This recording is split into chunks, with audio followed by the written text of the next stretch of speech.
Aí, qualquer coisa que você tiver me perguntar, mande aí também. Bom, então vamos lá. Muito obrigado pela presença primeiro, né, Luiz César Fernandes, cofundador do Pactual e do Garantia. Muito bacana ter aqui com você conosco, então acho que todo mundo tem muita pergunta para fazer, muita coisa para aprender aqui. E é isso, o tema da entrevista era para ser um pouco sobre, a gente falar um pouco sobre como o contexto mundial está afetando o mercado de capitais brasileiro, falar um pouco sobre o empreendedorismo nessa área e até sobre carreiras desse setor mesmo. Tá, Eu posso espero que começar? todo mundo tenha já visto pelos sites aí meu currículo, então não vou perder muito tempo por aí. Vamos entrar diretamente nos temas. E eu vou começar principalmente com uma preocupação que eu tenho muito com os estudantes brasileiros, que é uma baixa formação em lógica. Eu acho que para você estar no mercado financeiro, se você não tiver um raciocínio lógico muito aguçado, dificilmente você vai ter sucesso. É impossível você ter sucesso se você não tiver um raciocínio lógico muito bom. Então você tem que entrar em filosofia, tem que ver os grandes filósofos, porque a matemática vem da filosofia e não o contrário. Então, se vocês entenderem filosofia bastante, alguns mais modernos, outros mais antigos, mas de qualquer forma, se vocês tiverem uma base boa de filosofia, vocês já têm 30% ou 40% do caminho aberto no mercado financeiro. Então, isso é essencial, e eu sinto que as faculdades brasileiras são muito pobres nessa formação. Então, aí vocês têm que correr atrás, vocês têm que procurar, desde de livros mais simples, a teoria dos jogos, enfim, mas até os mais sofisticados, como Karl Popper, vale a pena você embrear por aí.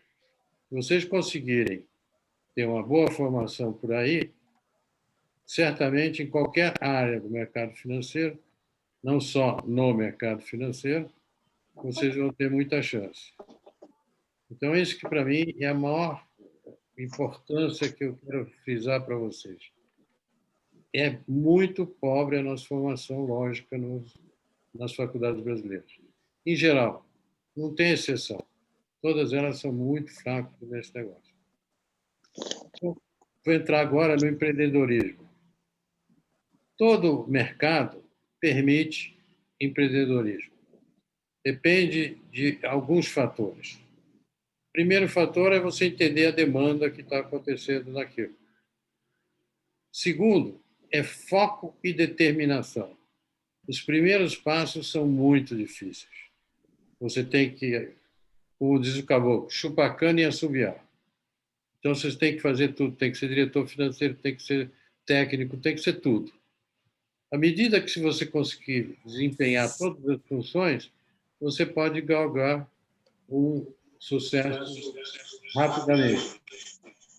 Então, eu acho que vocês têm que encarar que a oportunidade existe todo dia, toda hora. Agora, o que acontece é que a maioria das pessoas que se mete em empreendedorismo, ao primeiro de sabor, desiste. Para você empreender, você tem que, às vezes, errar um pouco. É muito difícil você empreender e, de primeira, acertar direto. Você vai acertar, vai errar, vai acertar, vai errar, como diz o Santander, mas acaba acertando. Então, o importante é o foco. Foco. E aquela regrinha muito simples, que todo mundo sabe fazer. Onde estou, onde eu quero chegar e como chegar lá. Isso daí é o básico. Se você tiver esses 3 pontos muito firmes e foco, certamente você vai empreender. No mercado financeiro, ele foi muito cartelizado desde o final da década de 40. Então, os bancos que existiam até os anos, final dos anos 80, início dos 90, eram licenças que existiam emitidas lá na década de 40. Então, ninguém podia entrar novo no mercado. Até a criação do Banco Múltiplo, que aí permitiu, com um determinado capital, você entrar, fazer banco, financeira, corretora, etc. Então, o que acabou acontecendo? Muita gente entrou no mercado com essa facilidade em 89, muita gente quebrou a cara porque não conhecia o suficiente para se aventurar no mercado financeiro, e aí você teve o movimento inverso, uma cartelização do sistema financeiro.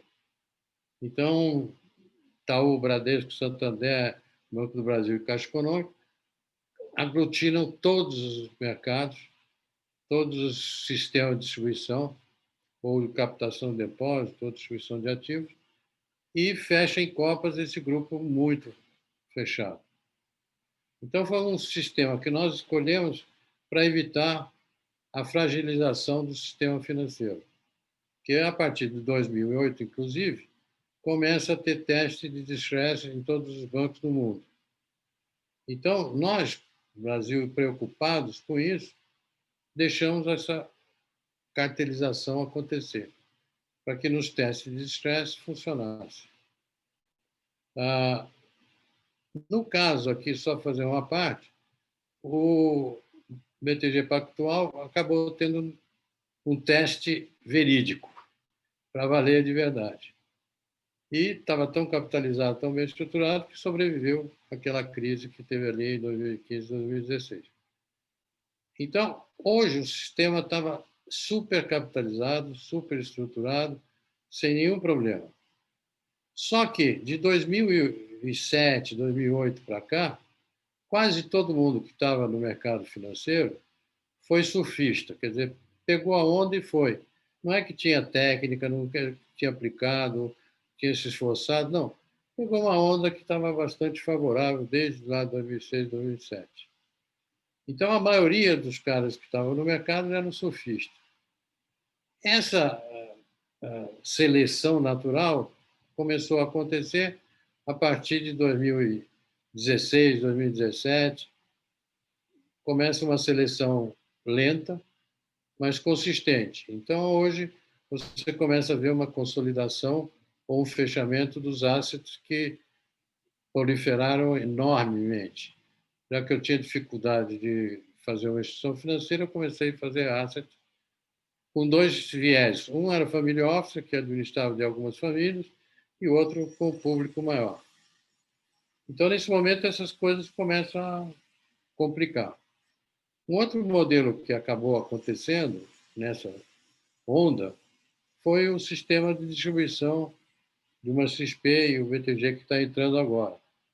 Então, entrou buscando novos mercados, a competição dos dois está abrindo muito mercado, então esse aumento de usuários da B3 foi provocado um pouco desse acirramento desses dois. E agora, mais tarde, entre os grandes bancos também tentando pegar um taco desse negócio. Então, está o Santander tentando, está o Itaú tentando, o Bradesco é o mais tímido de todos, mas, de qualquer forma, todo mundo está tentando. Então, esse sistema de distribuição foi baseado, no caso da XP, em agente autônomo. O que era o agente autônomo? Eu tinha um certo grupo de clientes, fazia uma empresinha, acoplava a XP e saía atendendo meus clientes. Então, eu não precisava montar estrutura, eu não precisava montar grandes back-office, era só plugar numa XP ou no BTG hoje. Então, o que acontece no caso de vocês? Existe ainda a oportunidade de você ser um desses agentes autônomos, seja da XP, seja do BTG, e agora está entrando o Banco do Brasil também tentando disputar esse mercado. Então, você tem vários desses players tentando ampliar a sua rede de agente autônomo. Então, aí, se você tiver um certo relacionamento de um certo grupo, você tem uma oportunidade ímpar de começar amanhã a empreender um agente autônomo. Agora, de qualquer forma, não é fácil, de qualquer forma, você tem que suar a camisa, mas tem uma janela de oportunidades relativamente grande. Principalmente que essa onda ainda vai durar 1, 2 anos desse boom de investidores indo para a Bolsa. Basicamente porque a taxa de juros está muito baixa. Então, os clientes, os investidores estão buscando alternativas.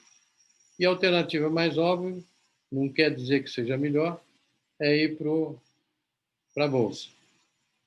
Alguns clientes achavam que, se aplicassem renda fixa, seria uma boa que ia garantir realmente aquela rentabilidade. Só que renda fixa é só um nome, que ela também não é fixa. Então, o que aconteceu com quem estava posicionado em renda fixa? Você tinha taxas de 3, 4, 5% em alguns papéis, e, de repente, isso virou 6, 7, 8. Alguém está com o microfone aberto aí. Então, virou 6, 7, 8. Então, aí, quando eu tenho que colocar no preço de mercado, eu realizo um prejuízo enorme. Então, muitos dos fundos de renda fixa apuraram grandes volumes, grandes prejuízos nas suas carteiras. Então, renda fixa é fixa, mas não é tão fixa. Você tem algumas variáveis que me preocupam no caso de renda fixa. Nós fizemos alguns movimentos certos, mas em volume errado. Eu acho que esse bônus que a gente fez na pandemia foi correto. A direção está correta, absolutamente correta. Mas o tamanho ficou muito grande. Então, como foi maior do que o mercado conseguia atender, você começa a surgir um certo movimento inflacionário. Aliado a isso, o governo, que não resolve o problema do déficit, começa a expansão de moeda aceleradamente. Cada um com artifício, vamos emitir moeda de R$ 200, que era fingir que não estava expandindo moeda, mas estava, e transferindo algumas reservas do Banco Central, que era para neutralizar, para o Tesouro, para que o Tesouro não necessitasse de capital. Mas isso é injeção na veia, quer dizer, o processo inflacionário vem a cavalo. Então, não tenho dúvida nenhuma que o mercado já está percebendo que vem um surto inflacionário. Pode ser que não seja 4, não seja 3, mas certamente vai ser superior a 3. E o Banco Central, de certa forma, está meio em corda. Por quê? Porque o Banco Central, dada a dificuldade de colocar os papéis de dívida longa, começaram a botar papéis de dívida curta. E agora você tem, o ano que vem, 30% dos vencimentos do Tesouro vencendo o ano que vem. O que é um monstro, porque nós tínhamos muito bem dividido a dívida externa. O Banco Central agravou isso. E agora ele fica dizendo, não, eu já tenho recursos para resgatar o ano que vem. Só que ele tem recursos nominal. Os juros que está compondo essa dívida, ele não está botando. Então, se você botar os juros mais o vencimento, você vai chegar a 98%, 99% do PIB, já no primeiro semestre do ano que vem. Então, isso é difícil de um país como o Brasil carregar uma dívida desse tamanho. A vantagem que a gente teve é que todo mundo, todos os países do mundo, fizeram um movimento parecido, então elevou o patamar. O que para países emergentes 70% era o limite, virou 100% do PIB. Países como a Europa, que era 100, 105 do PIB, virou 120, 130. Então, a régua subiu. Mas, em algum momento, os investidores vão ficar preocupados com a solvência. O que eu também me preocupa com o Brasil, com essa solvência. Porque se o Banco Central, com ordem do Tesouro, não conseguir colocar os papéis no primeiro semestre, ou no segundo semestre, já que 30% vence em 2021, qualquer engasgo ali, como foi o último leilão há um mês atrás, se tiver um engasgo ano que vem, por menor que seja, eu acho que vai causar um certo pânico. Então, para mim, a taxa de renda fixa pode subir um pouco. E a grande janela que eu vejo é você se defender com bens que corrijam ao longo do tempo. Então, nós já vimos que renda fixa não vai corrigir, pode desvalorizar, bolsa também pode oscilar. Então, a única coisa que no médio e longo prazo tende a corrigir são estruturas sedimentares. Então, redes de varejo que tem loja, distribuição, investir em imóveis para renda, que no Brasil lá atrás era isso, o grande poupança. Então, esse movimento é o movimento de defesa mais adequado. Mas é difícil de percepção do grande público. porque está longe, não dá para entender como é, como é que não é. Nós, brasileiros, não estamos acostumados a investir em moedas estrangeiras. Nós estamos muito acostumados a cuidar do nosso quintal. Então, a fuga de capital brasileiro para o exterior é muito pequena. Então, esse movimento de defesa que a gente vê no mundo todo, de correr para dólar, correr para ouro, no Brasil pouco acontece, porque nós não temos culturalmente esse hábito. Só ocorrerá se o governo, dado o não ajuste fiscal, começar a tributar muito a renda e aí provavelmente vai ter uma fuga em massa. O que nós estamos vendo hoje na Argentina, todo mundo está saindo, mudando residência para o Uruguai. Como nós vimos na França, com o Macron logo que entrou, começou a tributar muito e foi para a Rússia.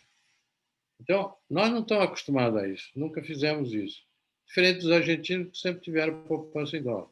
Mas se ele for muito violento, se a taxa for muito violenta, vai ocorrer. Os grandes capitais vão sair do Brasil. Então, para você olhar agora o mercado financeiro, você tem que estar com essas variáveis e ver o que se enquadra mais na sua personalidade. Eu entendo mais do mercado imobiliário. Então, faz a parte financeira no mercado imobiliário. Eu entendo mais da agricultura. Agricultura, então eu vou me dedicar a estruturar financeiramente a agricultura e assim sucessivamente. Na agricultura, especialmente, existe uma janela enorme para gestores financeiros, porque os nossos agricultores são muito eficientes para plantar e colher. Só que na dívida, eles são péssimos gestores. Quase todas as empresas brasileiras olham a sua dívida, o seu passivo, no seu vencimento. Quer dizer, vai vencer daqui a um ano. Daqui a um ano eu penso. Vai vencer daqui a 6 meses. Daqui a 6 meses eu penso. Quando o passivo também permite gestão como ativo. Então, você tem hora de trocar de moeda, hora de trocar de taxa fixa com taxa variável. Então, você tem que gerir seu passivo. E, no caso da agricultura, eles entraram no engodo de que tinha o hedge perfeito. Ou seja, eu exporto, meu preço é soja, então é internacional, então eu posso ter dívida em dólar sem problema. Só que está errado esse raciocínio. Por quê? Quando eu pego os componentes da minha produção, eu vou descobrir que gasolina está ligada ao dólar, que o insumo adubo está ligado ao dólar, inseticida está ligado ao... Então, quase todos os insumos que a agricultura tem, 85% a 95%, já estão indexados em dólar. Então, eu não tenho hedge perfeito, porque me sobra 10% de espaço. Então, se eu tiver uma dívida de 10% sobre minhas vendas, eu estou redeado perfeito. Só que a agricultura brasileira tem uma dívida, às vezes, 2 vezes as suas vendas em dólar, o que vai provocar, em algum momento, um estresse nesses grandes agricultores. É só a situação apertar um pouco. Então, nesse campo, quem quiser gerir bem e ter muito sucesso, na agricultura tem uma janela enorme, porque tem muito pouca competência na área financeira agrícola. Tem uma super competência na produção, na colheita, na seleção, enfim. Toda a parte agrícola nós somos ótimos, mas pecamos totalmente na parte financeira. Então, esse é o problema da agricultura. Então, se a gente fosse olhar qual a janela maior, no mercado financeiro vocês vão disputar com todos esses que estão aqui no live hoje, com o cara que está em Singapura, Hong Kong. Quer dizer, a disputa hoje no mercado financeiro não está na Faria Lima, está mundialmente. Quer dizer, o seu concorrente para competir com você pode estar em Singapura, em Hong Kong ou na Faria Lima. Então, você tem uma concorrência muito mais acirrada. Então, você tem que se mostrar muito valoroso para superar isso. Já na área agrícola, que exige um conhecimento profundo financeiro, é uma janela enorme aberta. O problema é que o agricultor está acostumado a pagar peão.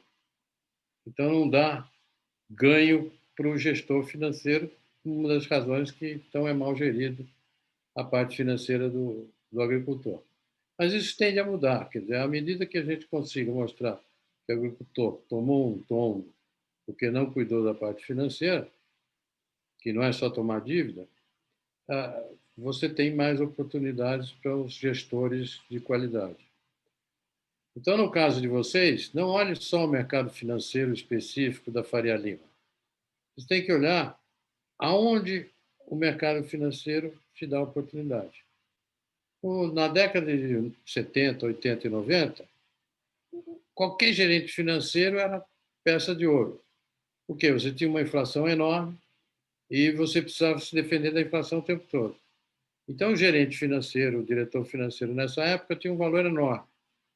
Com o tempo, com a inflação baixa e com a taxa de juros baixa, em geral na economia, em todas as empresas em geral, à exceção da agricultura, não precisa de um brilhante diretor financeiro. Então, já na indústria como um todo, é menos demandado um diretor financeiro competente. A agricultura também, ela é sazonal, então tem épocas que você tem muito caixa e tem épocas que você não tem caixa. Então, se você conseguir gerir e horizontalizar esse fluxo que você tem, você pode fazer grandes ganhos. Quer dizer, pegar o momento de sobra de caixa, o momento de falta de caixa e tentar horizontalizar esse perfil. Então, na agricultura, vocês vão ter muito espaço.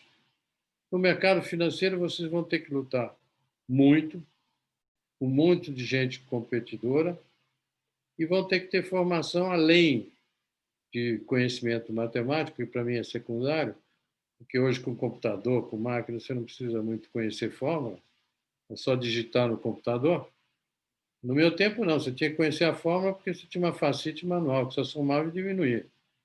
Aí você tinha que entender as fórmulas. Hoje você não precisa mais. 90% dos que eu encontro pelo mercado financeiro, ninguém sabe fazer um cálculo matemático se tirar o computador da frente. Então, tem essa vantagem, mas tem a desvantagem de você não conseguir essa formação de raciocínio lógico em função disso. Então, voltando um pouco o panorama brasileiro. O Brasil se isolou um pouco do mundo. Por quê? O mundo deu as costas para a América Latina. Então, os Estados Unidos deu as costas para a América Latina, desde Clinton para cá. Nem quintal mais nós somos dos Estados Unidos, quer dizer, eles ignoram, querem usufruir da influência em nós. Então, liberaram a tributação do álcool, libera isso, e tributa tudo que nós podemos mandar para lá. Então, é uma relação um pouco recíproca. Então, eles estão lixando para o Brasil, se o Brasil é assim, assado, eles estão lixando. A mesma coisa é a Europa, sendo que a Europa tem uma preocupação mais ecológica, então fica perturbando, porque está queimando a Amazônia, porque está derrubando a Amazônia. Ficam uns trique-trique desses, mas que também nunca deram bola para o Brasil, nunca nos ajudaram em nada. Então, na época que, pós-guerra, que os Estados Unidos jorrou dinheiro na Europa e recuperou a Europa de uma maneira incrível, a Europa nunca olhou para ninguém querendo fazer isso. Um monte de ex-colônias na África nunca deu bola, deixou todo mundo na miséria. Não tem nenhum país africano de colônia francesa ou holandesa ou belga que esteja uma situação confortável. Pelo contrário. Então, eles não dão o menor valor. Então, o que nós temos que entender é que nós temos que nos preparar e sobreviver. Um exemplo claro é a China. Quer dizer, a China esqueceu da dependência do mundo e seguiu seu caminho próprio. Criou um modelo, criou um incentivo para as empresas privadas e chegou lá. Nós fizemos tudo ao contrário. Aumentamos o tributo, complicamos a vida das empresas, o custo trabalhista cada vez aumenta mais. Então, nós fizemos tudo ao contrário. Então, se a gente for ver a nossa situação empresarial hoje, é a pior do mundo. Não tem nenhum país do mundo que é mais difícil você ter uma empresa do que no Brasil. Então, Isso faz com que a nossa dificuldade de ressurgir das cinzas é enorme. Não é ressurgir das cinzas do Pantanal só, é ressurgir das cinzas como um país. Nossa indústria está obsoleta, nossa indústria está canibalizada. E nós não estamos comprando nenhum equipamento para revitalizar a nossa indústria. Então, tirando a agricultura que está se modernizando todo dia, o resto da indústria brasileira está aos cacos, aos trancos e barrancos. Então, eu não vejo nenhuma perspectiva de se melhorar. Nós tínhamos um sonho ali com o Paulo Guedes de fazer mudanças estruturais, apostamos nessa mudança estrutural, mas esquecemos que o presidente Jair Bolsonaro tem um viés populista. Ele sempre quis ser populista.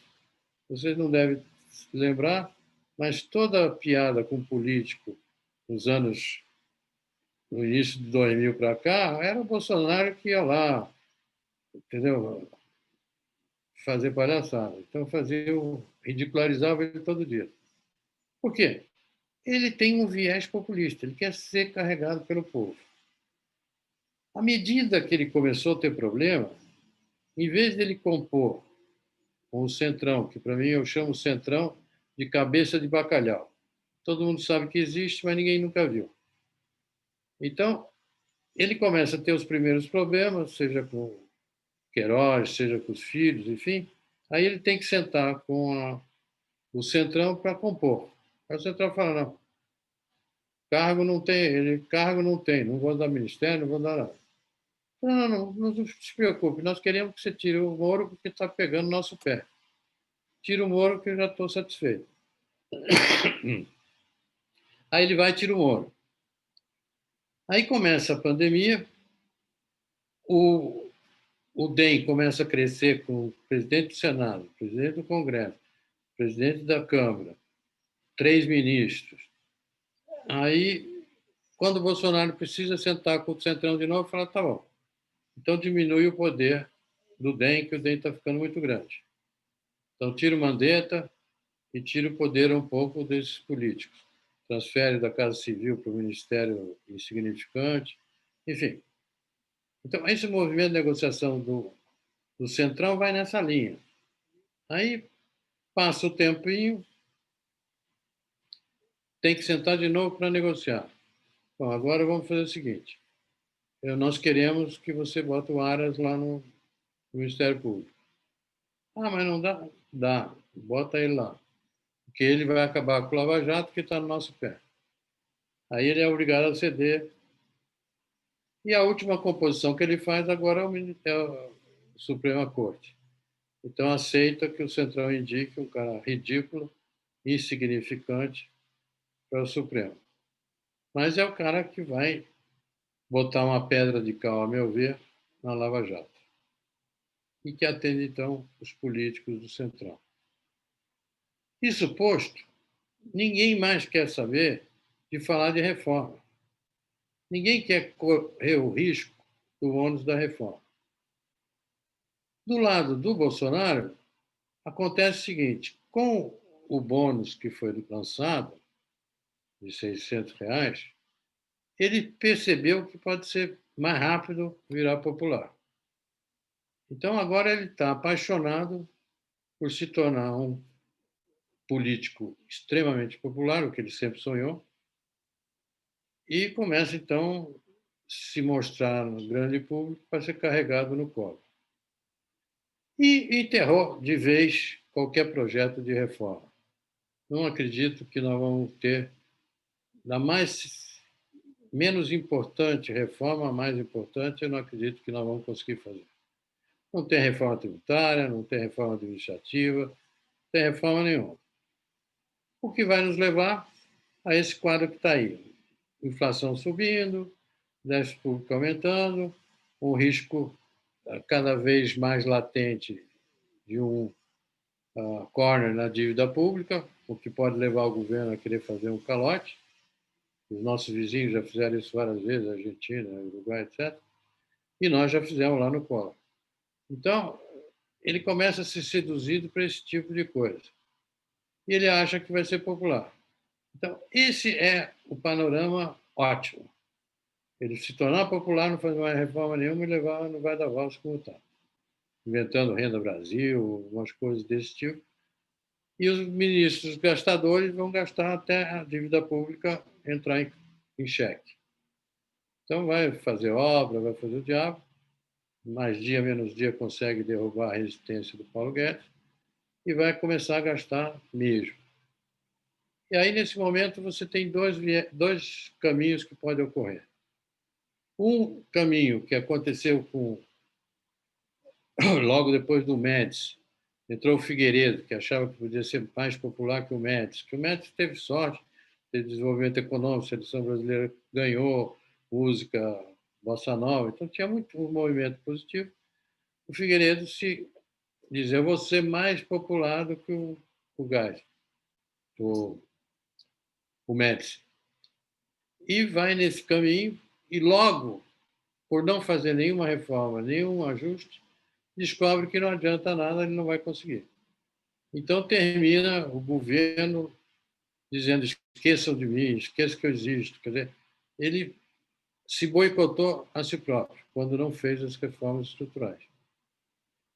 Ou ir para o outro lado, que também tem alguma fagulha no lombo, que é um chavismo da vida.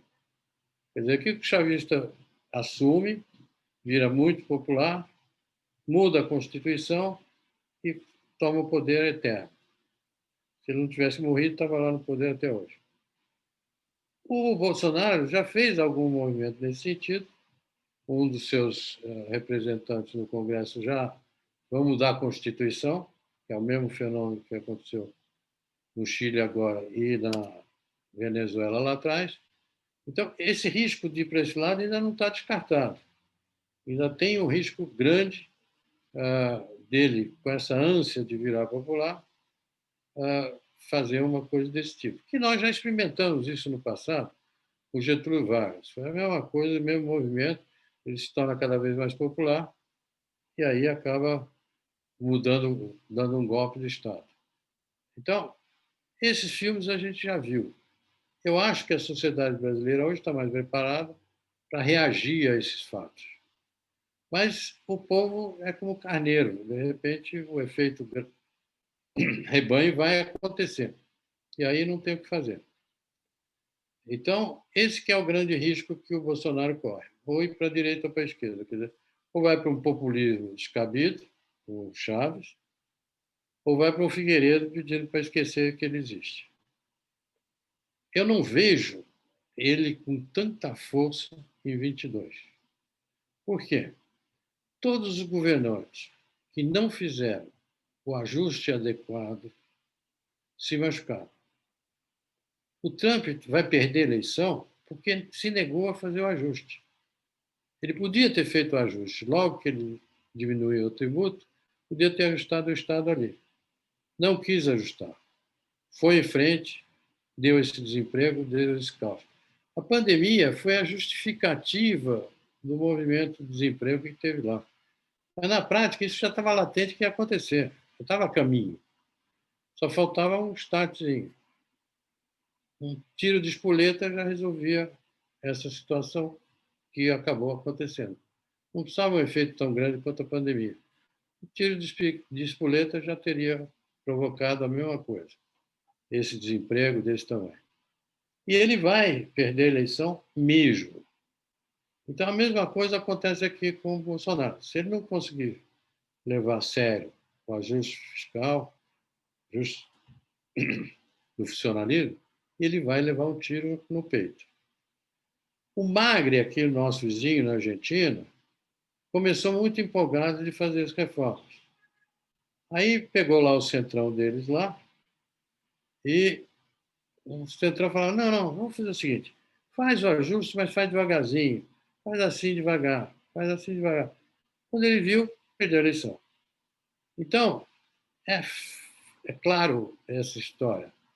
O mal se faz de uma vez só e o bem se faz devagarzinho. Então, o Bolsonaro já perdeu o tempo, como o Magre perdeu, de fazer o mal de uma vez só. Então, eu acho muito difícil, quase que impossível, que ele consiga fazer esse ajuste. o que vai comprometer brutalmente a sua eleição lá na frente.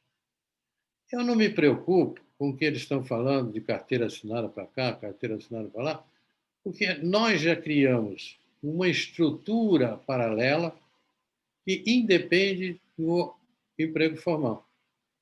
Então, tem os motoqueiros, tem os Ubers da vida, tem o pessoal de TI. Quer dizer, nós já temos 3 a 8 milhões de pessoas que estão muito bem empregadas dentro da sua expectativa de vida e não querem saber de ser taxado pelo Estado, pagar 28% quando você tem carteira assinada, o patrão pagar 120% de quem tem carteira assinada. Então, você está criando um mercado paralelo. E no primeiro momento não tem problema nenhum, é sadio, porque você tira a possibilidade do Estado de criar ineficiência. O problema é que nós decretamos uma saúde universal e uma aposentadoria universal. Ou seja, aquele motoqueiro que está na marginal e sofre um acidente, quebra a perna, ele vai para o SUS e o SUS trata dele.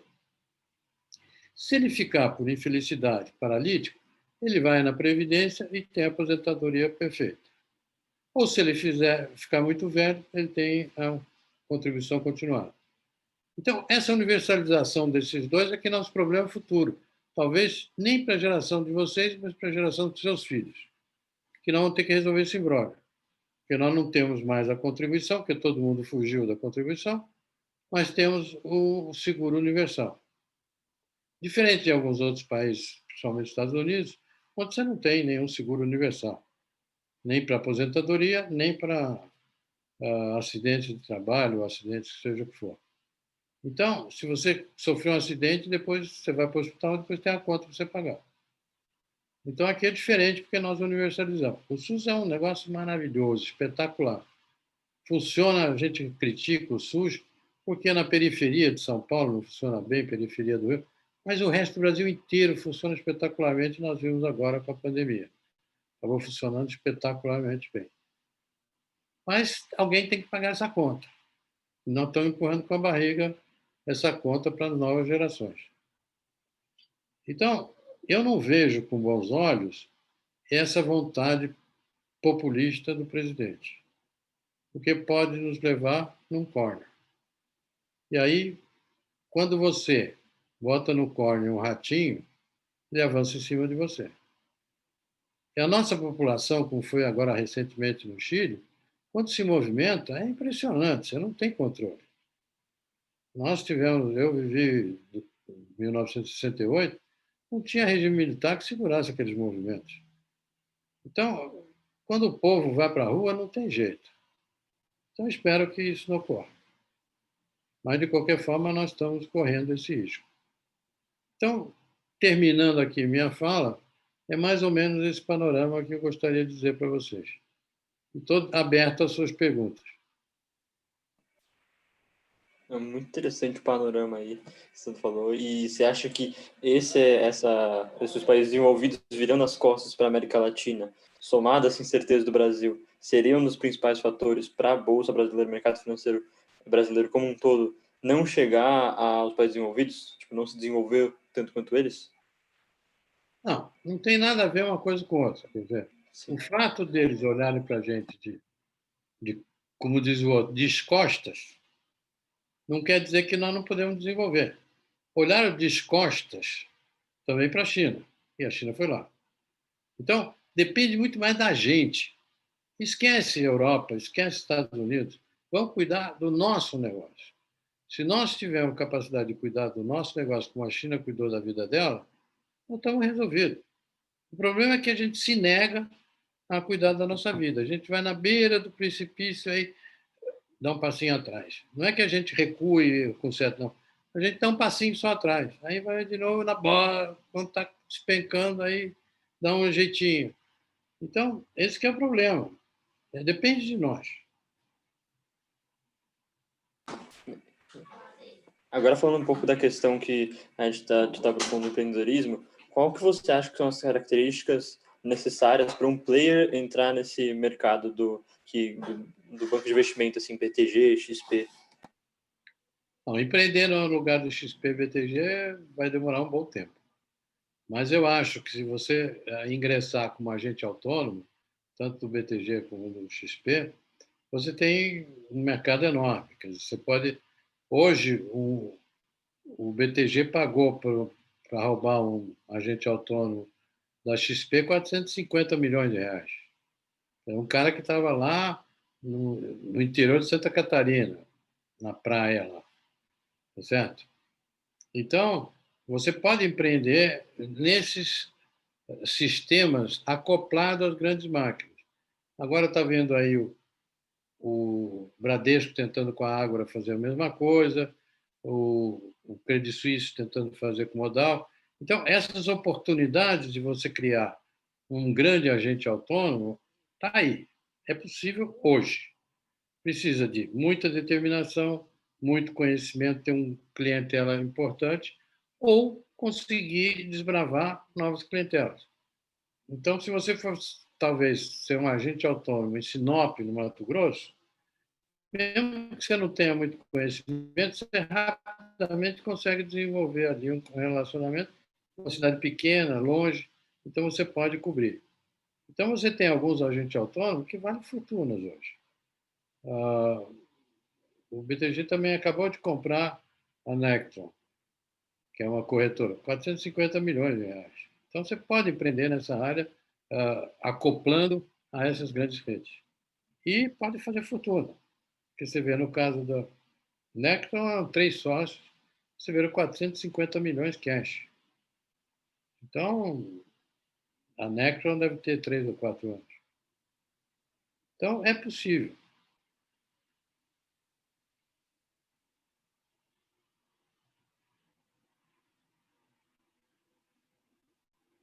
Mais algum?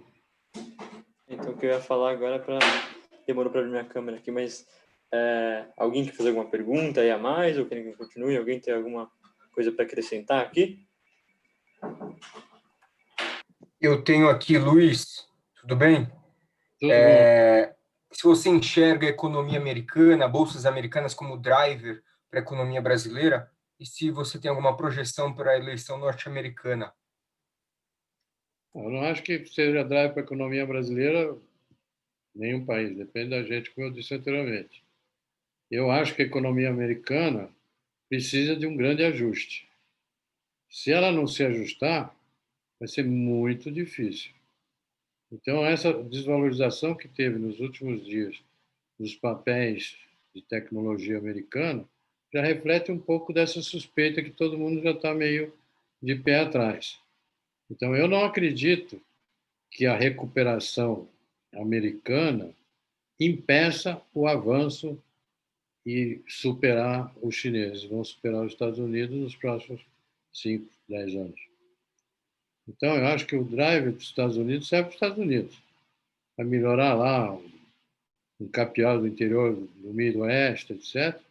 Mas Estados Unidos jamais vai ser o sonho americano. Isso já passou.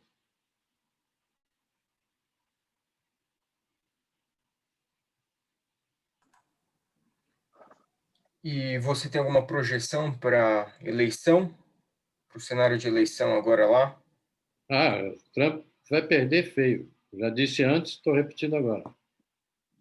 Vai perder certamente. Porque Obrigado. não, foi o que eu falei há pouco. Ele não fez o ajuste fiscal, ele vai pagar a conta de não ter feito o ajuste. Essa briguinha com China, briga para cá, briga para lá, isso daí é irrelevante. No Midwest, ninguém sabe onde fica a China. Então, a maioria do povo americano, se perguntando o que é a China, nego não sabe. Então, não é esse o problema. O problema é o ajuste fiscal que não foi feito, que está provocando esse grau de desemprego. E aí, nos Estados Unidos é inexorável. A economia caiu, o presidente se ferrou.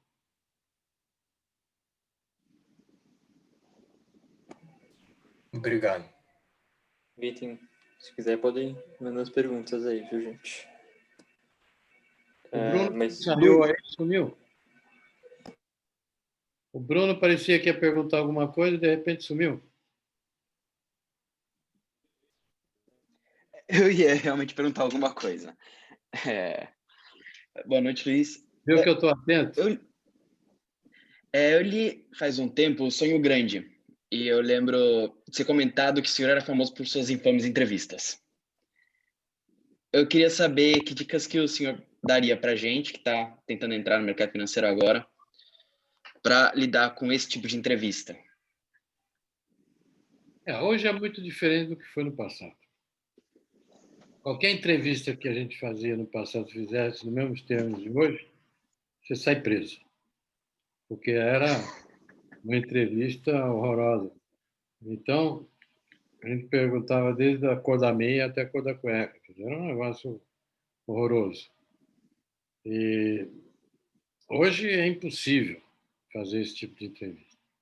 O que todo mundo está preocupado é saber, principalmente no mercado financeiro, qual é o grau de determinação dos objetivos que você tem. Então, se você é um cara determinado, focado no que você quer, esse é o valor que interessa. Agora, você tem que ter os instrumentos. Então, não adianta você estar focado se você não conhece nada de lógica. O mercado financeiro, sem um raciocínio lógico bom, esquece. Não adianta estar focadinho. Você vai se desesperar e não vai resolver. Então, se você tiver as ferramentas adequadas, matemática hoje é desprezível. Você sabe matemática ou não, se está na poli ou se não está, não faz a menor diferença. É computador, bota lá, digita, está resolvido. Mas essa parte lógica é a maior deficiência que tem no mercado. Principalmente, e aqui eu sei que eu vou apanhar dos meus conterrâneos, que eu também sou paulista, principalmente São Paulo. O raciocínio lógico de São Paulo é muito, muito fraco. Então, isso dificulta um pouco. Se você pegar hoje, na Faria Lima, a maioria dos traders, quer de commodity, de câmbio, de bolsa ou de renda fixa, você vai ver que a maioria é carioca. A maioria tem formação aqui no Rio. Porque o Rio ainda forma esse movimento. Porque eu tenho que ser malandro para trabalhar um pouco e ir para a praia. Então, eu tenho que ter um jeito de viver. Em São Paulo, o cara acha que se botar 20 quilos nas costas todo dia, andar com 20 quilos nas costas, está resolvido. No caso do mercado financeiro, não. Se eu estou tocando uma indústria, até pode funcionar. Mas no mercado financeiro depende do seu raciocínio rápido, porque os movimentos são muito erráticos e muito rápidos. Então, se você não tiver um raciocínio bem rápido, você pode ser pego de surpresa. E aí quebra a perna mesmo. Não sei se eu respondi. Não, respondeu sim. Muito obrigado. Só para te contar uma história uma vez.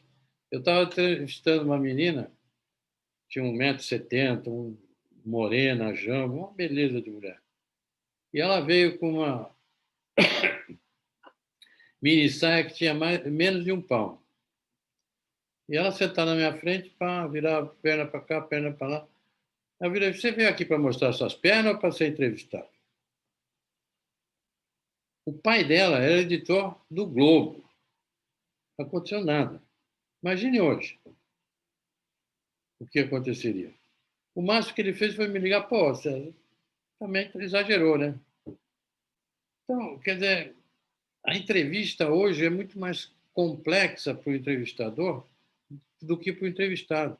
Eu tenho que te descobrir sem ter que te pegar na esquina. Antigamente eu te pegava na esquina de qualquer jeito.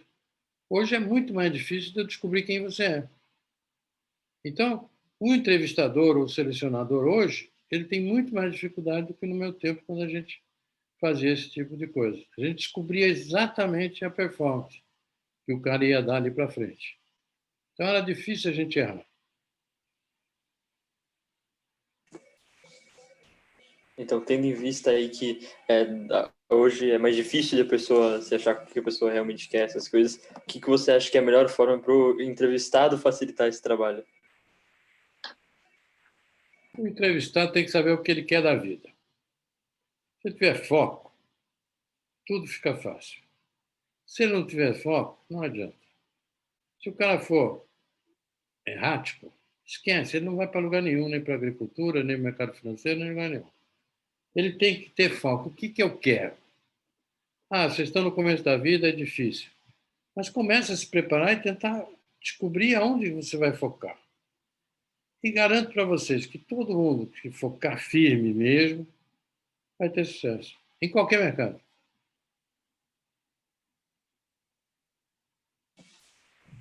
Muito bacana, muito bacana. Alguém tem alguma pergunta aí? Carlos abriu o microfone. Fazer uma aqui. Boa noite, Luiz. Boa noite.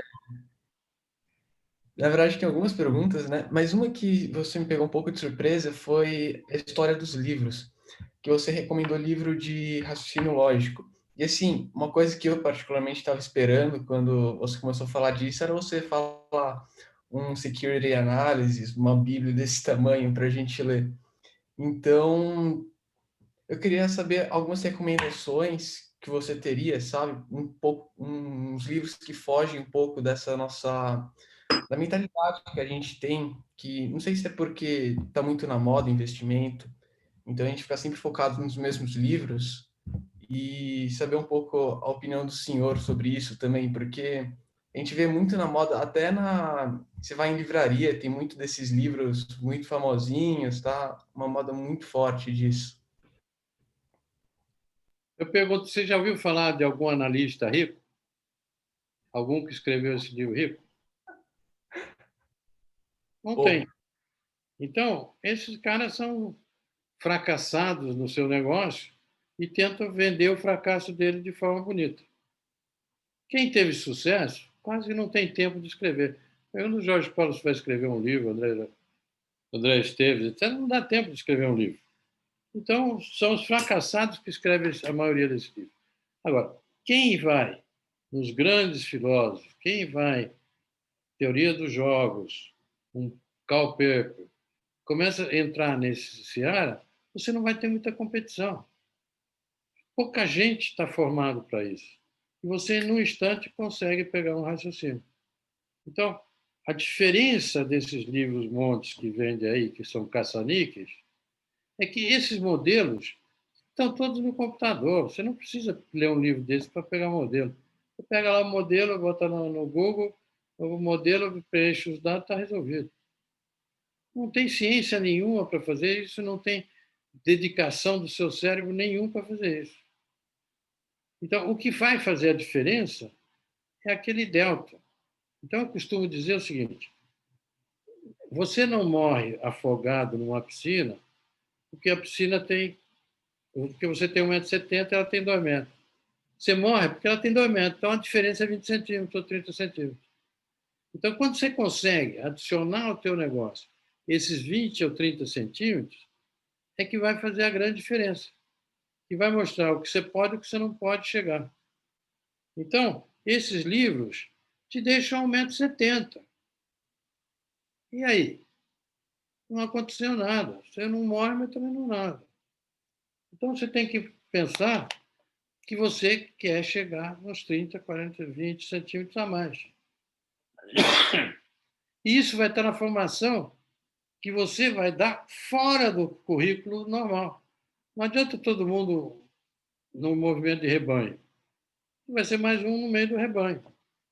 Então, você vai ler todos esses livros, vai lá na biblioteca, pega lá um monte de livro, vai na livraria, compra um monte de livro e não sai do lugar. Agora, se você comprar um Nietzsche, você comprar um Popper, você comprar, agora o que está muito, que vocês deveriam olhar, é Cisne Negro, você começa a ter uma formação diferente, saindo da competição frontal com todos esses concorrentes que você vai encontrar pela vida. Então, quando você está competindo no mercado de trabalho, hoje, se você tiver as mesmas ferramentas, você está competindo, como eu falei, com o cara de Singapura, o cara da Turquia, enfim. Agora, quando você tem uma formação lógica excepcional, esse cara de Singapura não vai te bater, nem o cara da Turquia, porque você é um ponto fora da curva. Então, é isso que vocês têm que entender. Eu tenho que descobrir um ponto fora da curva para me posicionar.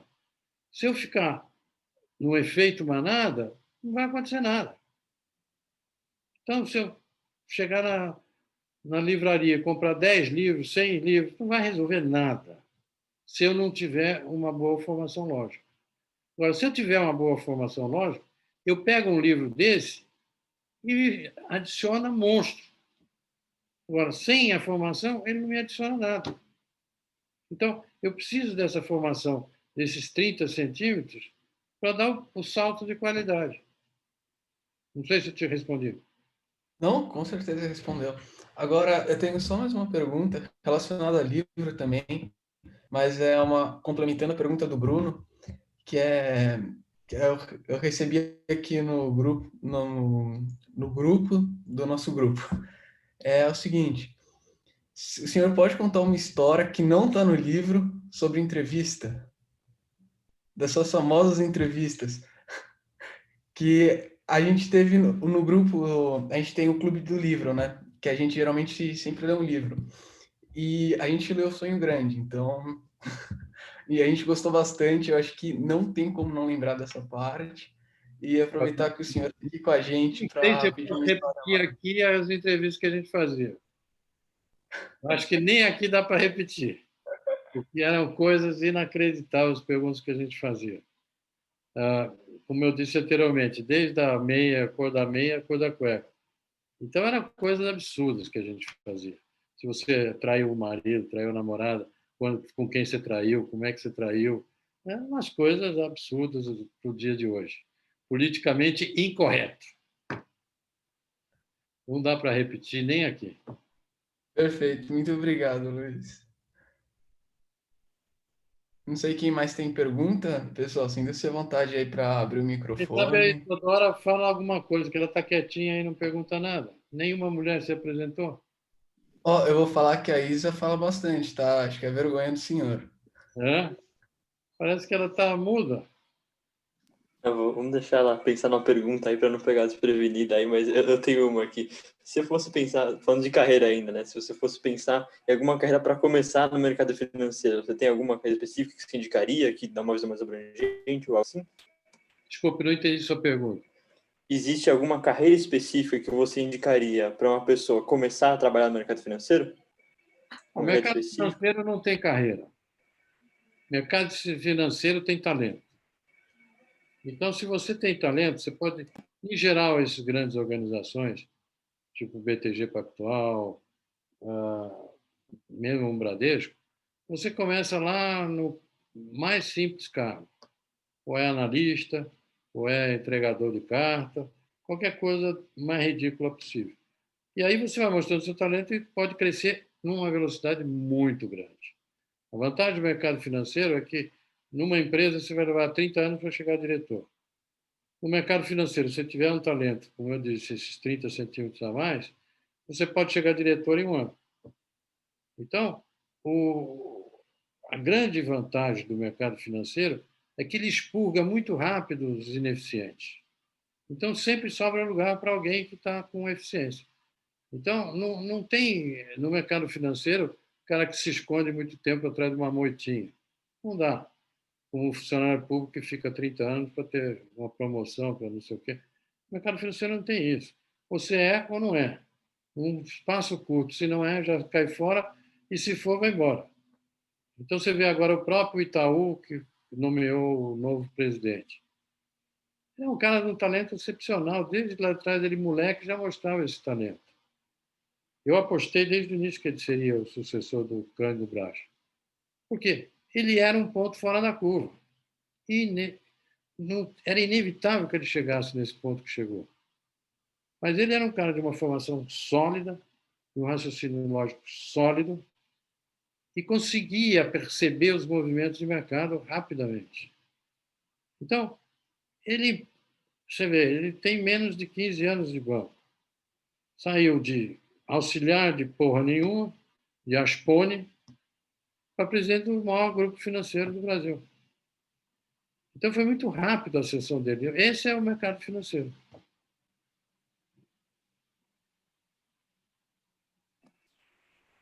Muito bacana, muito bacana. A Isadora ficou com medo e sumiu. Acho que pegou desprevenida aí. Mas o Gabriel fez uma pergunta aqui no chat. Se alguém tiver pergunta, pode mandar. Mas o... Oi, oi. Pô, tem uma apareceu pergunta? uma feminina aí. Manda aí pergunta. Oi. Não, é porque eu sou nova no grupo, então eu ainda tô meio tímida, né? Mas Tadinha, tímida. que você tem para dizer, tipo, para mim que tô no primeiro ano ainda, tipo, que eu também sou do interior do Espírito Santo, então, tipo, eu ainda tô muito perdida. O que você tem, tipo, o que eu posso fazer na faculdade? O que eu posso correr atrás para assim, ficar perfeita pro mercado? Que cidade que você é? Linhares. Ah, não é tão interior, né? Você conhece? Conheço. Hum. Mas, de qualquer forma, no caso do Espírito Santo, você tem boas organizações financeiras lá. Você tem o Del Rosino, que tem uma grande organização financeira, as grandes traders de café nasceram no Espírito Santo, Tristão, etc., Coser.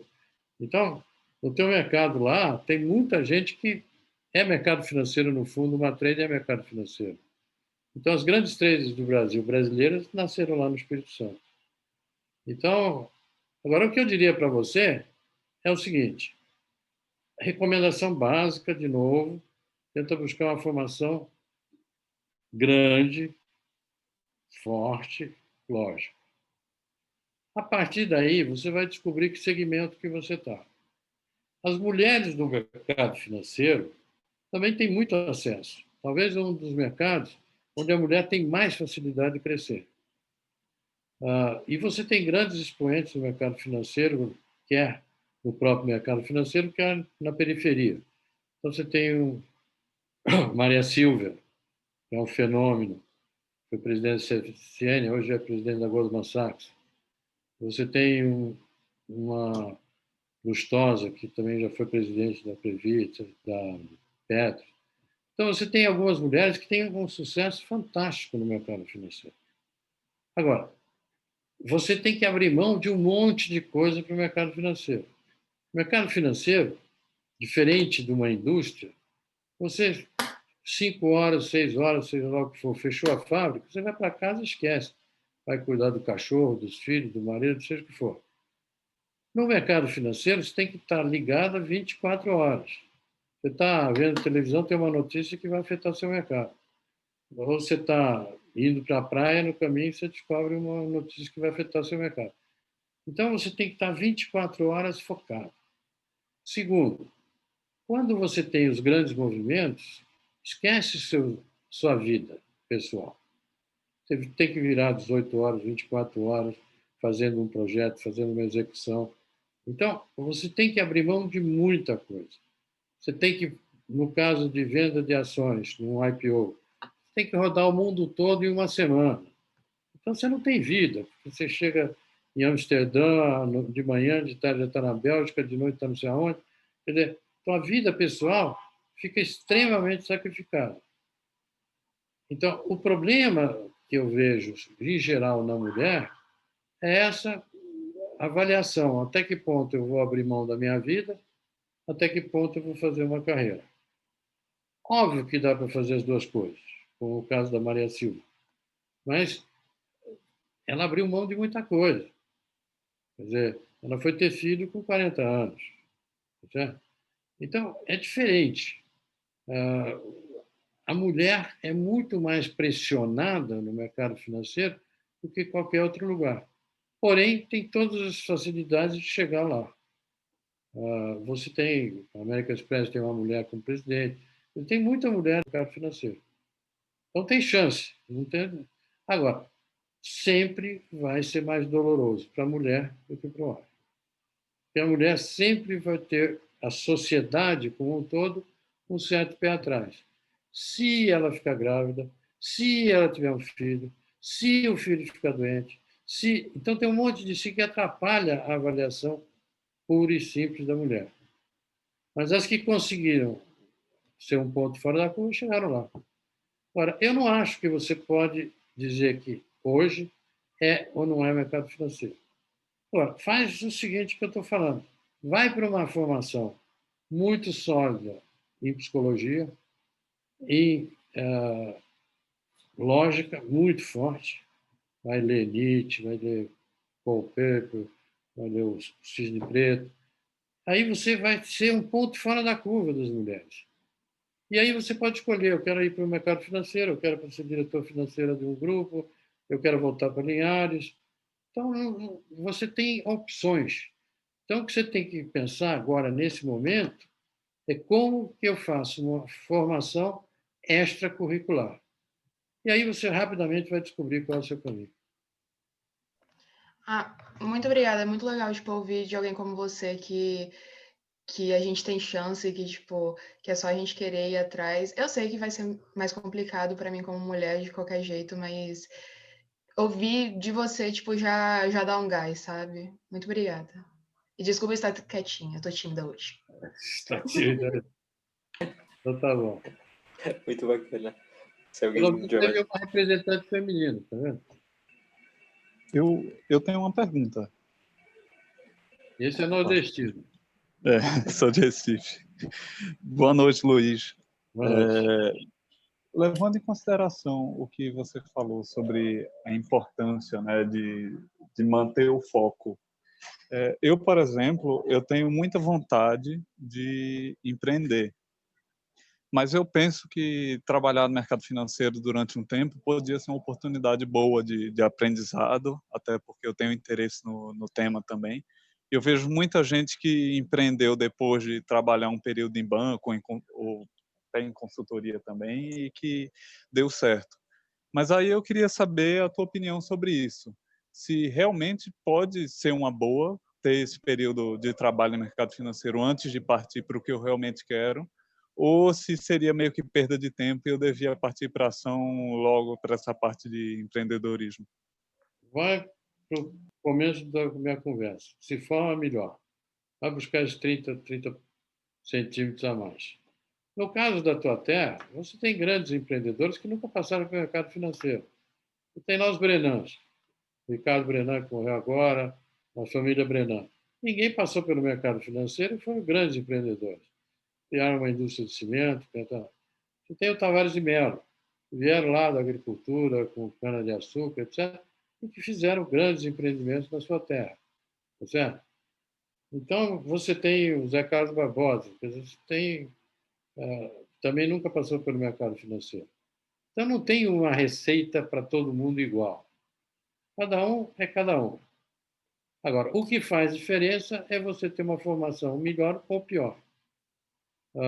E a formação não é acadêmica, que você vai todo dia na aula e o professor vai vomitar um monte de teoria. É fazer esse extra que tem aqui, esse esforço extra. E pode ser no mercado financeiro ou pode ser no Londres, lá em Paulista, tá certo? Então, você acha que o Londres tinha alguma visão do mercado financeiro? Construiu Paulínia, construiu Casa Pernambucana, etc. Então, é muito diferente para cada um. O mercado financeiro te obriga, de certa forma, a exercitar esse raciocínio lógico. Então, ele vai te testar mais o tempo todo. Então, se você conseguir sobreviver, você tem mais chance. Mas se você fizer o mesmo esforço do outro lado, você não precisa sacrificar se o seu dom, o seu jeito não for para o mercado financeiro. E aí você vai se maltratar para tentar ir para um mercado que não é o seu mercado. Tá certo? Certo, muito obrigado mesmo. Bacana. Vou fazer a pergunta agora do chat aqui que o Gabriel mandou. Falou que você no começo falou que a perspectiva para o mercado ser uma boa, talvez o varejo. Ele pergunta, o que você acha de infraestrutura para hedge de inflação? Você acha uma boa? Não. Não. O problema da infraestrutura é que é um negócio muito a longo prazo. E como o Brasil é ciclotímico, você vai atravessar tempos bons, tempos ruins, então é muito difícil que os investimentos de infraestrutura te dê um retorno sólido de um modo geral. Quer dizer, obviamente, quem investiu em energia elétrica há 20 anos atrás se deu bem. Mas é raro, é raro. Então, eu não acho que seja por aí, entendeu?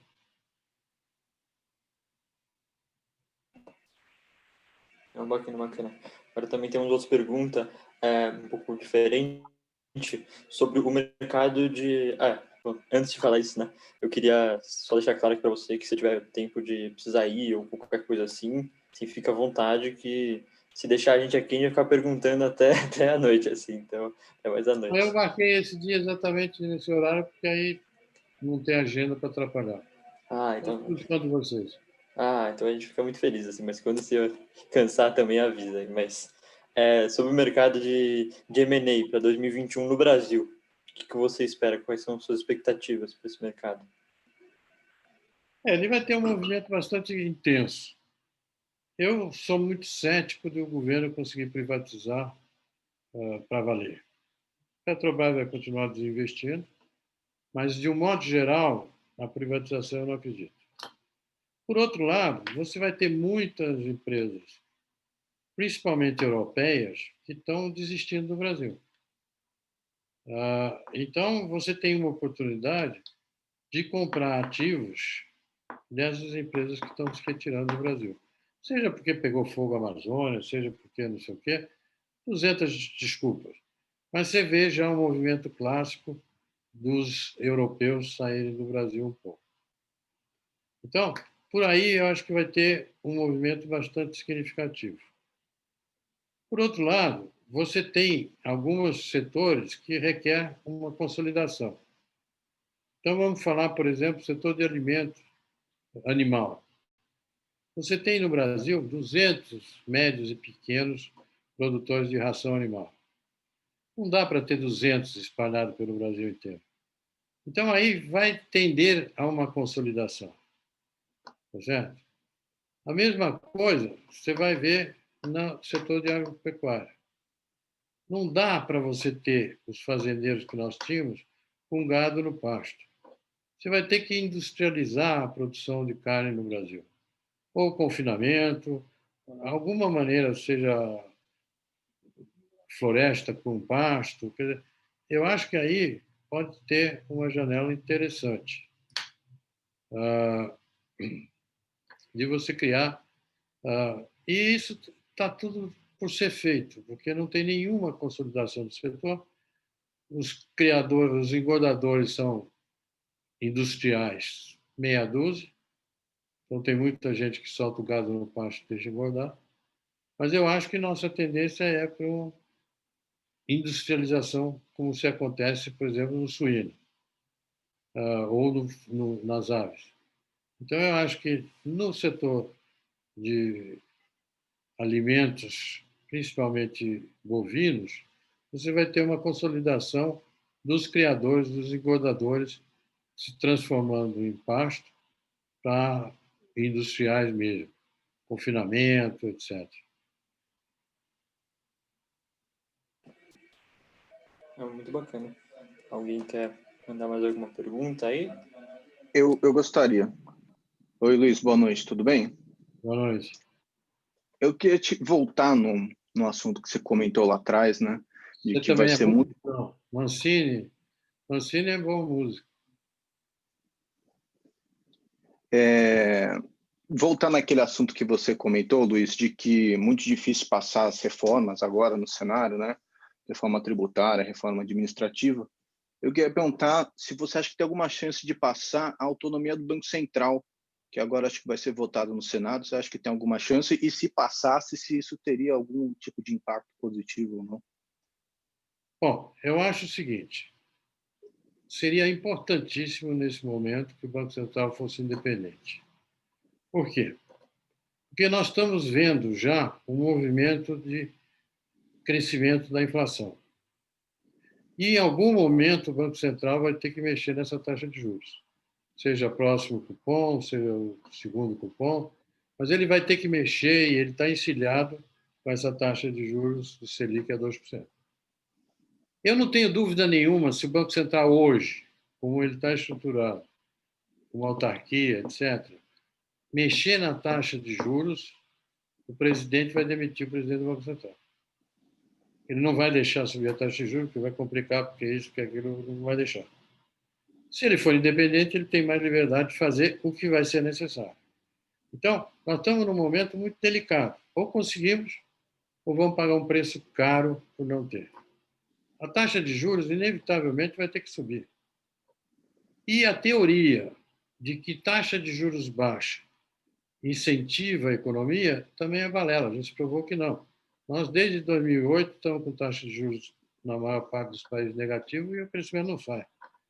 Taxa de juros é mais ou menos como corda. Você consegue puxar uma corda, um carro. Você não consegue empurrar uma.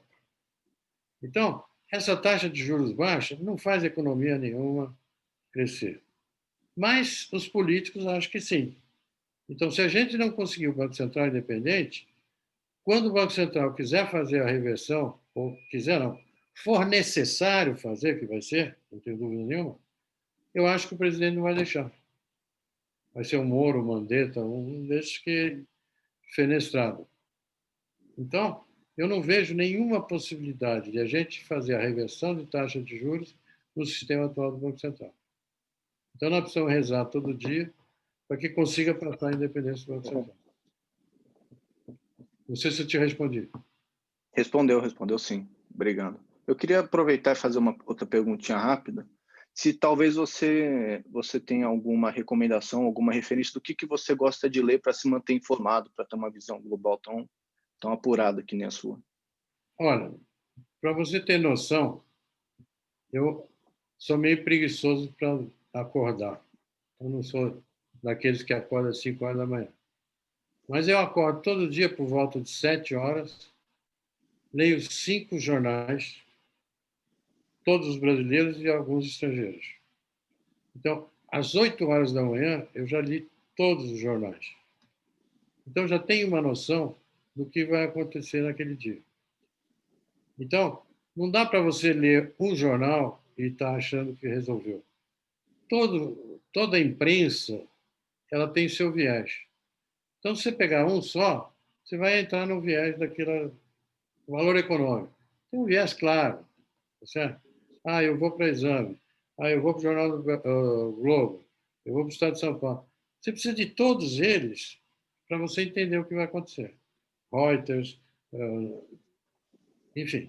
Você tem que ler pelo menos 4, 5 jornais por dia para você tentar se manter atualizado.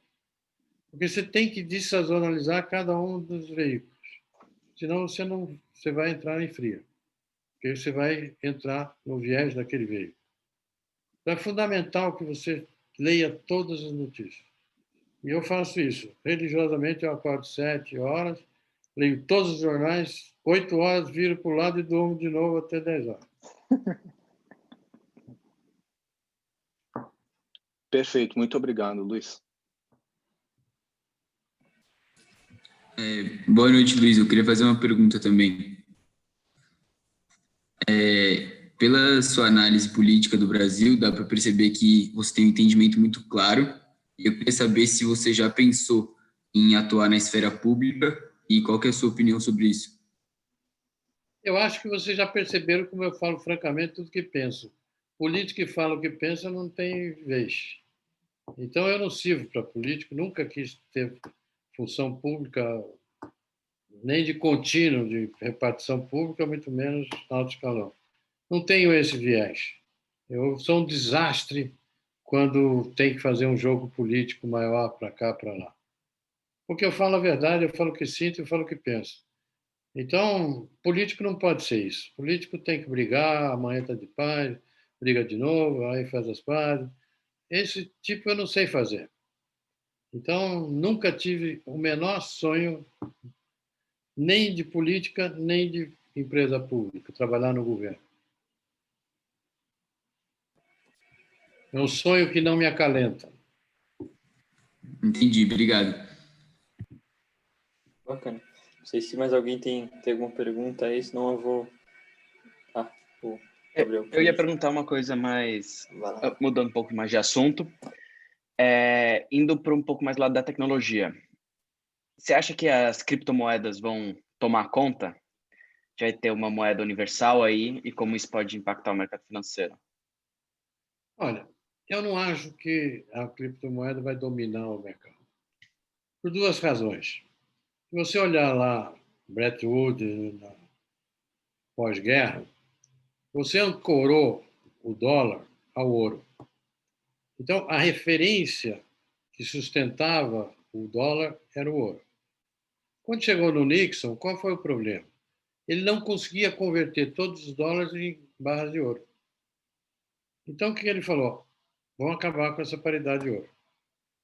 O Brasil, a Argentina, já tínhamos acabado com a paridade de ouro há muitos anos. mas os Estados Unidos segurava para dar referência ao dólar. Agora, por que ele pôde fazer isso? Porque a âncora da moeda americana é o petróleo. Então, o que sustenta o referencial da moeda americana é o petróleo. Se os russos, junto com os chineses, conseguiam um dia cotar petróleo nas suas moedas, o dólar despenca. Então, o que sustenta o dólar hoje é a correlação com o petróleo. O que acontece com a criptomoeda? Ela não tem relação nenhuma, ela não tem nada que sustente ela. Então, é uma coisa absolutamente volátil, especulativa, que vai e volta na mesma proporção, e não tem estabilidade. Quer dizer, você não consegue viver de altos e baixos o tempo todo. Você tem que, em um certo momento, ter um certo padrão, uma certa longevidade dos preços. Se você tiver oscilação muito grave, você não sustenta ao longo do tempo. Então, ela vai ser sempre um pária das moedas. Vai ser um negócio de periferia, vai ser um negócio que fica ali, vai fazer grandes fortunas, vai fazer grandes prejuízos, mas fica ali flutuando no paralelo. É um pária das moedas. Então, eu não acredito que ela consiga consolidar, a menos que se referencie para o petróleo, que hoje é o grande lastro do dólar. Então, se os chineses desistirem de botar na moeda dele o petróleo, se os russos desistirem e todo mundo for para a criptomoeda relacionada a dólar, aí é outra história. Relacionada a petróleo é outra história. Mas eu acho muito difícil que os Estados Unidos deixem isso acontecer. Porque se qualquer moeda referenciar o petróleo, o dólar vai para o espaço. Então, o americano não vai deixar isso acontecer de jeito nenhum. Ele vai mandar avião para o Iraque, vai mandar avião para a Líbia. Ele não quer saber. Ele não deixa o petróleo deixar de ser lastro da tua moeda. Ponto. E agora, encadeando quando você disse do petróleo, uma mudança para matrizes energéticas mais renováveis não pode mudar isso daí?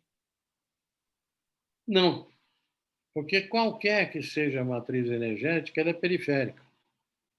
Você não consegue, substantivamente, fazer com que os carros de São Paulo andem com gasogênio, ou andem com um produto. Nós já tentamos isso com álcool e não conseguimos. A nossa frota, 90% da frota brasileira está preparada para álcool. É 10% que usa álcool. Quer dizer, é uma mudança cultural. Então, é muito difícil que você consiga fazer essa mudança radicalmente. Você vai marginalmente, vindo crescendo, crescendo, crescendo, mas é um movimento marginal que vai demorar 100 anos para acontecer.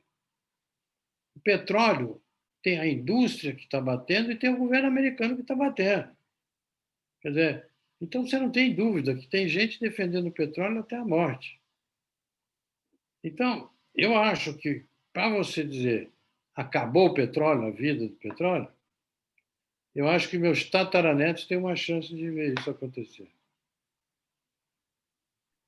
Excelente. Muito obrigado, Luiz. Luiz, tudo bem? Boa noite. Eu queria te fazer uma pergunta. Você tinha comentado aquele lance dos computadores hoje, que saber fazer conta já não é mais uma coisa tão importante, porque tem os computadores para isso, né? E aí, nessa questão, eu queria te perguntar o quão importante você vê que é saber programar hoje em dia, saber escrever código, entender como o computador funciona, né? E saber desenvolver isso. Eu acho fundamental para quem quer trabalhar em TI. O resto não vale nada. Eu nunca soube programar nada. Desde o Basic, etc., COBOL. Nunca soube nada disso. E não impediu de eu ir. Eu acho que isso daí é uma necessidade para quem quer ir para a TI. Você quer ir para a TI, você tem que entender esse troço. Se você não quer ir para a TI, mercado financeiro, vai que você resolver essa porcaria? Perder horas lá para fazer um programa? Eu quero fazer uma startup visando esse mercado. Bom, aí você tem que ter. Tá certo? Mas, no caso, genericamente, Esquece. É perder tempo. Porque você pega qualquer software que faz o programa que você quiser. Por que você vai perder tempo de criar, de desenhar um produto ou digitar um produto? Para quê? Perder tempo. Não sei se te respondi. Entendi, Luiz. Obrigado, viu? Esse nome deve ser polonês? Ah, isso mesmo. Polonês que eu gosto, da minha avó. Ah, então tá bom. Aqui temos de tudo. Temos um pouco polonês, temos um músico com Mancini, tem um pouco de tudo aí. Não, é isso mesmo.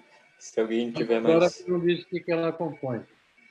Ela só disse que é de Linhares, mas não disse o que ela faz. Linhares tem grandes advogados, aliás. Sério? Um dos maiores advogados do Brasil é de Linhares. Quem? O Sérgio Bermudes. Não sabe. Gente, o Roberto Carlos é do Espírito Santo, só pra Não, avisar. mas ele é de Cachoeira. Você sabia que ele é... Meu Deus. Enfim, eu sou praticamente toda italiana. Aquela zona ali daquele vale todo é italiano, né? Não tem alguém que não seja. Você sabe quem desenvolveu aquela região toda? Não. O Sr. Eliseu Batista. Ele estava construindo a ferrovia da Vale do Rio Doce e passava por ali e via aquilo sempre verdinho, sempre verdinho, sempre verdinho. Aí ele falou, vou desenvolver esse troço aqui. Aí trouxe várias colônias especializadas em cada produto. Então, tipo, aqui vai dar bem morango. Aí eu descobri uma colônia lá na Europa que sabia plantar morango. E assim ele foi criando toda aquela região, que é belíssima hoje, e deve tudo a ele, que é o pai do Ike Batista, esse mais famoso. Mas ele construiu a estrada no Lorde de Umburro, que é a Vale do Rio Doce, né? Então, ele foi desenvolvendo e levando para lá vários agricultores de vários lugares do mundo especializados para desenvolver cada área ali. Obrigado por falar isso, porque o pessoal aqui do grupo acha que eu moro no fim do mundo, tá vendo? Ele é importante. Você já veio pra cá? Já. Sério? Eu gosto muito de um lugar chamado, aí, relativamente perto, que é Pedra Azul. Nossa, muito bonita mesmo. E tenho grandes amigos de todo o Espírito Santo. Sério? Que legal. É muito esquisito quando alguém conhece aqui, mas aqui é muito bonito mesmo. Não, tem regiões, essa Vale Montanhosa é maravilhosa. Serra, Castelo, são lugares belíssimos. O Pico da Bandeira, que durante muitos anos foi o maior pico do Brasil, né?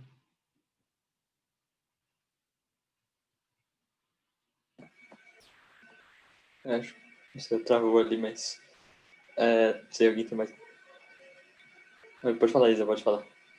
Não, só ia falar que eu já subi no Pico da Bandeira, que ele comentou. Tá vendo como eu conheço o teu estado? Pois é, mais do que eu, né? Os castelos, conheço tudo ali. Mas Cachoeira. ela tem que conhecer mais também. Já foi para Domingos Martins? Não. Cachoeira. Conheço lá em cima, onde estava a Aracruz Celulose. Enfim, conheço bastante. Muito legal.